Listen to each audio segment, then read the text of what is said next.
AFL-CIO. There's a lot of nice things written about him on this piece of paper, none of which are true.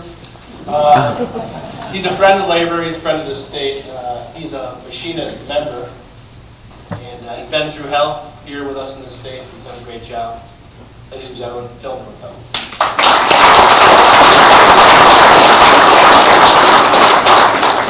Good evening. Good evening. How is everybody? Remember where you were? Remember where you were last year at this time? Right here. Huh? How many were here for the right to work fight? Yep. The weather was a lot different then. But and thank you all for participating in that fight.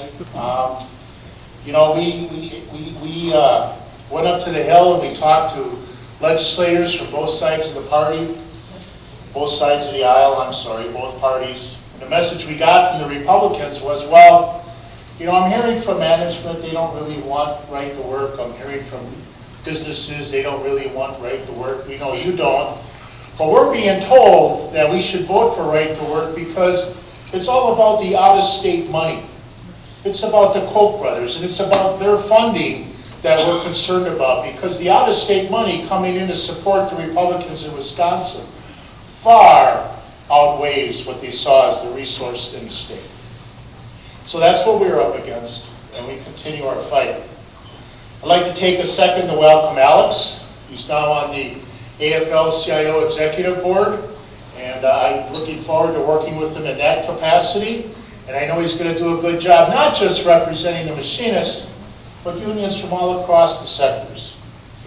And Ricky, thank you for that national view of the races. Appreciate it. It's a good chance for us to understand. And you know, in Ricky's message, there's one fact that can't be lost on us, and that is that the road to the White House, the road to control of the Senate, comes through Wisconsin. And if that road is coming through Wisconsin, that means we're going to have to call upon all of you to do your part to make sure we pave the road for the right candidates, right? Right. That's going to be our challenge. So, you know, a year ago, right to work, as you all raised your hands, a lot participated. Next year, when we raise the question, how many of you participated, volunteered for the campaigns, I hope to see as many hands raised as well. You know, since the right to work passage, it's been our pleasure, mine and Stephanie's, to work with you all to figure out how we work on internal organizing and how we do member education, whether it was through our EMO plan or working with you on internal strategies. And given everything, we've been pretty successful with that, haven't we? Huh? I mean, you know, we've been keeping people in the union at a very good rate. We've been keeping them focused. We've been successful. That is not what the other side had hoped for. So we're not out talking it up, talking about between a 1% to 2% drop-off only, because that's better than anywhere else in the country. We're not bragging about that, because they'll just amp it up. But the point is we're taking the time to do the right thing. We're talking to our members. We're educating our members about belonging to a broader movement, what's at stake, and why we need to collectively bargain against everything that we see that's going on across this globe and across this country and across the state. When we're united, we're a lot stronger, and that's a message I think that's starting to resonate with people. So that's been a lot of work. As I look around, I know I've talked to many of you about these struggles and the challenges, and I've heard from many of you about a lot of the successes, and thank you for engaging. Thank you for not saying, oh, we're screwed now, to hell with it.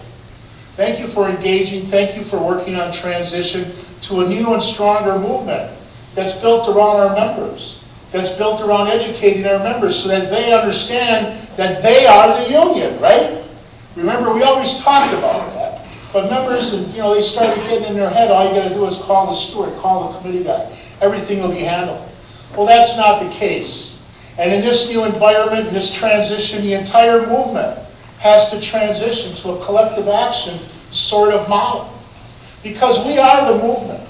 We are the union, and we have to collectively come to terms with that. We have to think about how we're doing things and think about how we need to do things to not just keep our members together, but to start to reach out and organize and bring more people into the movement. We've been doing a lot of listening sessions and talking to people around the state. We know what, we kind of know where the issues are, because whether you talk to people in western Wisconsin or central or northeast, northwest or south, wherever you talk to people, it's kind of two general categories that people are very concerned about the direction and what they want to do and what they want to work on. And one is very clear, it's about the economy. It's about the economy. It's about every time everybody in this room goes to the bargaining pressure, goes to the bargaining table, you're facing downward pressure, you're facing threats of relocation, and all they want to do is drive down the wages, drive down the benefits, and our collective action has to counter that. But it's a hard road to hoe. And we're watching what's going on in the economy with the division between what's happening to the middle class, the wealthiest 1%, the wealthiest 2%. This campaign, if nothing else, whether it's the Republican or Democratic primaries, really brought that to light about what's happening to America, to this economy, to the possible hopes and dreams of the workers in the middle class. All this is at stake, and it's on the hearts and minds of all our members and all our activists across the state of Wisconsin. And they want to know what the labor movement's going to do to help set the record straight, to help get things back on the right track. The other area that people are very concerned about, the state of, where we're headed in with the state, is what's happening to our rights. Our rights, brothers and sisters, are being stripped away. They're being taken away. They're being taken away through many different levels. Number one, in the workplace, with right to work, and other ways you're trying to limit it. You look at how they've suppressed the rights to vote, all the things that have gone around with the attacks on democracy that we're hearing about. And just look at if you're an activist at a local level. The state of Wisconsin, the Republican Party, has changed 99, they've introduced passed 99 pieces of legislation that eliminate local control. This is an assault on your rights. It's an assault on your individuality, on your right to be an American. It's an assault on democracy. So that's another area that we know that we've got to work on. We know we're going to have challenges here in 16, and we've got to look beyond that. We know that the agenda people want to work on is accountability, being engaged in local races, state races, holding elected officials accountable. How do we come together to better understand each other and build solidarity? Things that we need to work together, things that we're going to need to survive into the future. And finally, what are the right kind of coalitions for us to build? So that's our agenda at the regional level. Those are the things that we're going to be working on. And finally, in the political arena, that is very important. We're going to have to think about how we promote our agenda, how we give workers a voice in that process, because we're not going to outspend the other side. We're not going to be able to make contributions and have that just work out. For us, it's going to be going back to the basics. We're going to have to organize, we're going to have to educate everybody, and at the right times, we're going to have to all pull together and mobilize to make sure we get out the vote. That's how we're going to have our voices heard. It's nothing scientific. It's what we've done for decades. So as we kick off the start of another year, as we turn the corner on 5 years after Act 10, 1 year after Right to Work and the prevailing wage fights, it's time to look forward into the future. We have to look at 2016, and we have to look beyond 16. We've done a lot of great work. We've laid the groundwork. We've put in the hours. We've done the hard work that needs to be done in the face of political attacks. But we can't give in, we can't let down, and we cannot let up. Not at this time. We wake up every day. We commit ourselves to keep an eye on the prize, representing our members in the work site, in our communities, promoting a system of collective bargaining and action to protect and promote our values. Working families in Wisconsin, our rights have been and continue to come under attack. Our democracy, our economy, there isn't anybody in this room who doesn't know the labor movement with a greater emphasis on the education of issues, keeping an eye on the goal of providing a voice for working families despite an agenda from Wall Street to weaken unions, lower wages, and reduce regulation. Wall Street wants to pave the way for the wealthy elite to control even more of the income gains, to expand upon their already massive wealth. The greed of corporate billionaires who control and influence so much of our economy, and now so much of our political system, seems to never be satisfied. We have local elections where we have the opportunity to elect pro-labor politicians to our local communities. Don't let that slip by. Get people out to vote this spring. We've had to look at how to get people elected and hold them accountable at all levels of government. We have the continued goal of building solidarity and solidifying our ranks into one strong, unified labor movement. Yes, we have an array of affiliate-specific and industry-specific issues and challenges that continue to pop up. Strikes, contract negotiations, job loss, plant closings, economic downturns, always demands our response, always demands our attention. And of course, we have the larger issue of connecting people to the skills and training they need to get good family-supporting union jobs. We face many obstacles, but let's be clear, we are, in Wisconsin, making progress. We have come together like never before in solidarity and unity. We have taken the time to sit together at solidarity roundtables to discuss and learn and dissect problems from different unions that they face at a local level, which helps us build understanding and builds our strength at the grassroots level. It's time to look forward and move forward together to continue our path towards social and economic justice for all. We have taken the time to educate and train our members in the Every Member and Organizer Training Program, which helps build capacity in organizing, political campaigns, and communication.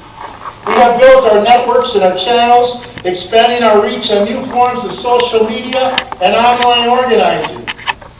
We've been busy, and none of this has been easy, but all of this has been necessary. So now it's time to build on our efforts, to take them into 2016 and beyond. We have to elect Russ Feingold back to the U.S. Senate and get rid of Ron Johnson, who has taken some of the most extreme votes while in Congress. Elect Russ in 2016, right? Right. We need to elect pro-worker, pro-union, pro-middle-class job creation president who will put working families first and grow our economy from the middle out. We need to make gains in the state legislature and have our eye on long-term goals to ensure the balance in our legislature. And of course, we need to start preparing today to unseat Scott Walker in 2018.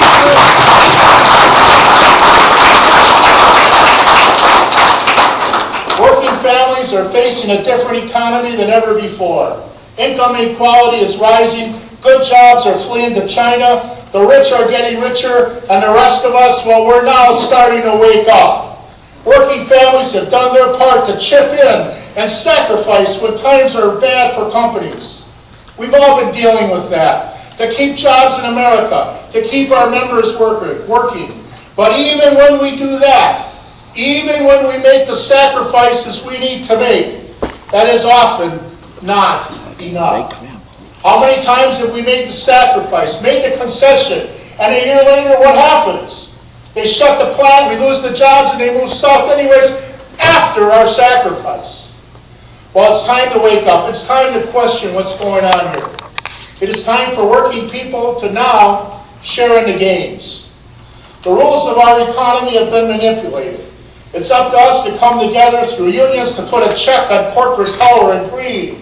It's up to us as unions to speak out to save jobs from being shipped overseas. The conversation is changing, brothers and sisters. People are starting to like unions again.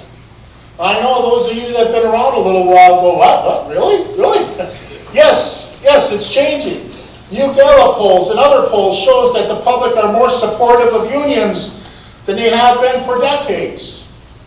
American support for labor unions is on the up, and the people are starting to like us. Even Ricky. Well, we don't know him. They're starting to like us. People are realizing that the best way to strong middle class and better economy is through union rights.